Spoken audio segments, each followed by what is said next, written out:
काय आनंद, उत्साह आणि जनतेला संदेश? प्रचंड उत्साह आहे. आपल्या सर्वांचं आराध्यदैवत हिंदवी स्वराज्याचे सरसंस्थापक छत्रपती शिवाजी महाराजांना आज वंदन करताना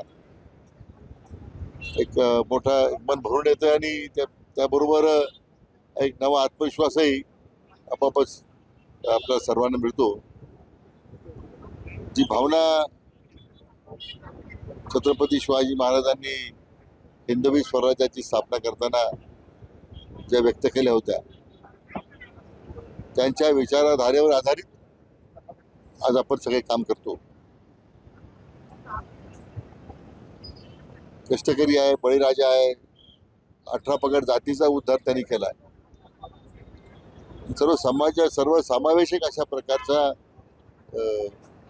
मला वाटतं दुवा त्यांनी या सगळ्या समाज बांधवांमध्ये साधण्याचा प्रयत्न केला. आज ते कुठेतरी आपण त्याच्यामध्ये मोठी दरी निर्माण झालेली पाहतो. आज या शिवजयंती निमित्तानं मला एवढंच आव्हान आहे सगळ्यांना की शिवरायांचा जो विचार आहे तो आपल्या मनाशी बाळगून आपण सामाजिक एकतेचा आपण या ठिकाणी आपण विचार केला पाहिजे.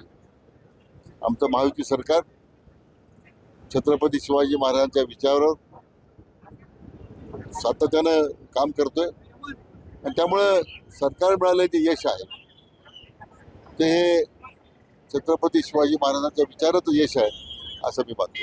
तर आपण बघितलं तर छत्रपतींच्या विचारावरती बाळासाहेब ठाकरेंनी शिवसेनेची स्थापना केली होती.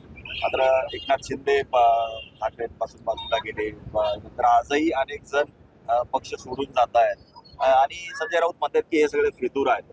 काय वाटतं तुम्हाला? सध्या शिवसेना प्रमुख बाळासाहेब ठाकरे यांनी जी विचारधारा वर आधारित शिवसेनेची स्थापना केली, तो मी म्हटल्याप्रमाणे छत्रपतींचा विचारच त्यांनी घेतलेला होता आणि त्या विचाराची फारकत करण्याचं काम उद्धव ठाकरे किंवा त्याच्या सहकार्याने 2019 मध्ये केलेले आपण पाहतो.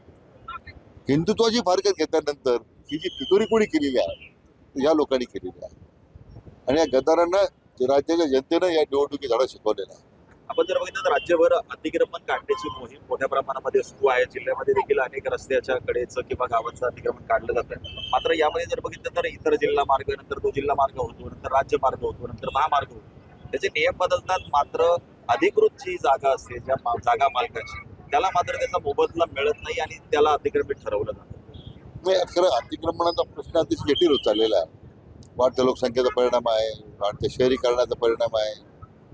त्यामुळे जे अतिक्रमण जो आपण राज्यमार्ग आहे म्हणजे तुमचा राष्ट्रीय महामार्ग आहे किंवा राज्यमार्ग आहे, या सगळ्यामध्ये जे काही अंतराचे निकष ठरलेले आहेत ते पूर्वी होते, पण त्यावेळी कोणी लक्ष दिलं नाही, अतिक्रमण झाले. पण अतिक्रमण काढून लोकांना विस्थापित करणं हे अंतिम ध्येय नाही आहे. त्यांचं पुनर्वसन झालं पाहिजे या दृष्टीने मी प्रयत्न करतो. आणि आपला मुद्दा बरोबर आहे की अशा अनेक गावांमध्ये शहरांमध्ये वाढीव मोबदला किंवा त्या इमारतीचा मोबदला देणं हे अद्यापही काही प्रलंबित आहे. मला वाटतं राज्याच्या संबंधित मंत्र्यांशी मी चर्चा करीन.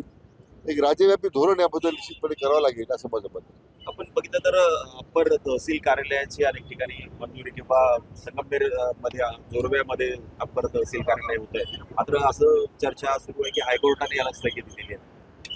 मला वाटतं हे जे मध्यंतरी काल परवा बातमी आली, अहमदनगर अप्पर तहसील कार्यालय हायकोर्टात स्थगिती दिली आणि त्याचा काही जल्लोष आमच्या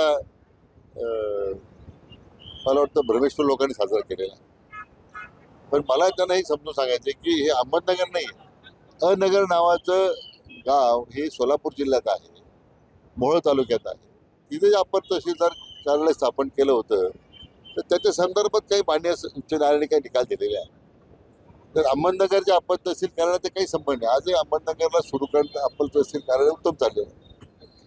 विकेंद्रीकरण झालं पाहिजे कारण तालुक्याची भौगोलिक स्थिती एवढी मोठी आहे. म्हणून संगमनेरमध्ये आपण आश्वीला अप्पर तहसील कार्यालय स्थापन करण्याचा निर्णय केला आहे. आता घारगावच्या लोकांची मागणी आहे, साकूरच्या लोकांची मागणी आहे आणि जनतेला मला वाटतं सगळ्या सुविधा त्यांच्या दारात उपलब्ध झाल्या पाहिजे ही खरं मागणी आहे. आश्वीचं तर आम्ही यापूर्वी पोलीस स्टेशन निर्माण केलं म्हणून लोकांना सुविधा मिळाली, परंतु वर्षानुवर्ष तालुक्यामध्ये ज्यांनी भ्रष्टाचार निर्माण केलाय, तालुक्यामध्ये दहशतीचं वातावरण निर्माण केलंय, आता लोकांनी दहशत या विधानसभेला झुगारून दिलेली आहे. त्यामुळे अप्पर तहसील कार्यालयासंबंधी निश्चितच काही लोकांचा विरोध यासाठी की भौगोलिक दृष्ट्या त्याचा विचार करायला पाहिजे, म्हणून आता शासन स्तरावर आता आपण त्यांना आदेश दिलेले आहे माननीय जिल्हाधिकाऱ्यांना की भौगोलिक मंडळाची रचना करून, मंडळाची पुनर्रचना करून जी भौगोलिक संलग्नता असेल त्या गावांना घ्यावं. जे भौगोलिक संलग्नतेतून त्यांच्यावर अन्याय होतो आज इकडे जोडल्यामुळे त्या त्यातून वगळावं. पण मला वाटतं याच्यावर विनाकारण आता मी म्हटल्याप्रमाणे भरमीट लोक आहेत, त्यांना पराभव पचवता येत नाही. स्वतःच्या अस्तित्वाची लढाई काही ना काही मुद्दे जे आहेत ते मुद्देच नाही आहेत ते उपस्थित करून लोकांची दिशाभूल करण्याचा प्रयत्न करतात. परंतु अप्पर तहसील कार्यालय करताना कोणत्याही घटकाला, कोणत्याही गावाला त्याच्या भौगोलिक संलग्नतेच्या विरोधात जाऊन काही निर्णय होईल असं अजिबात नाही. त्या सगळ्या ग्रामस्थांच्या भावनेचा निश्चितपणे आदर होईल. शिर्डीमध्ये लुटीच्या उद्देशाने झालेल्या हल्ल्यामध्ये 2 जणांना जीव गमवावा लागला, त्यानंतर कारवाई मोठ्या प्रमाणात सुरू आहे. मात्र दुसरीकडे बघितलं तर फुल, हार, प्रसाद विकणारे सुद्धा आता कुठेतरी लूटमार करताना दिसत आहेत. 500 रुपयाची थाळी 5,000 रुपयाला, 4,000 रुपयाला विकली जाते. गुन्हा देखील दाखल झालाय. मात्र याबद्दल काहीतरी एक धोरण निश्चित करणं गरजेचं. शिर्डीमध्ये पूर्णतः गुन्हेगारीचं उच्चाटन करण्याची कारवाई सुरू आहे. हे फुलांच्या मध्ये सुद्धा मुळे गुन्हेगारी मध्यंतरी वाढत, आपण ती फुल विक्री जी आहे आता ती मध्यंतरी आता बंदी घातली होती. आता जी फुल विक्री करण्याचं धोरण आहे ते फक्त साईबाबा संस्थांच्या जी सोसायटी आहे, कर्मचाऱ्यांची सोसायटी, त्यांच्या मार्फतच ते विकलं जावं. ते सुद्धा फक्त संस्थांमध्ये साई भक्त जे येणार आहेत त्या दर्शन रांगे ठिकाणी ते विकावं. असे खाजगी विक्रीची परवानगी का दिली, का अनधिकृतपणे विकलं जातं, अशा अनधिकृत फुल विक्रेत्यांच्यावर कारवाई करण्याची सूचना नगरपालिकेला देण्यात आलेल्या आहे. मात्र वस्तूंचे दर कुठेतरी अवाजवी जी घेतली जात आहेत, तर त्याबद्दल नगरपालिकेने ठोस निर्णय नाही, सगळ्या दरपत्रक जे आहे त्या दुकानाच्या बाहेर आता डिस्प्ले करण्याची शक्ती आपण करतो. आणि सर्वसाधारण नगरपालिकेच्या वतीने सुद्धा सार्वजनिक ठिकाणी कोणत्या सगळे दरपत्रक आता आपल्याला त्या लावायला सांगितलेले आहे.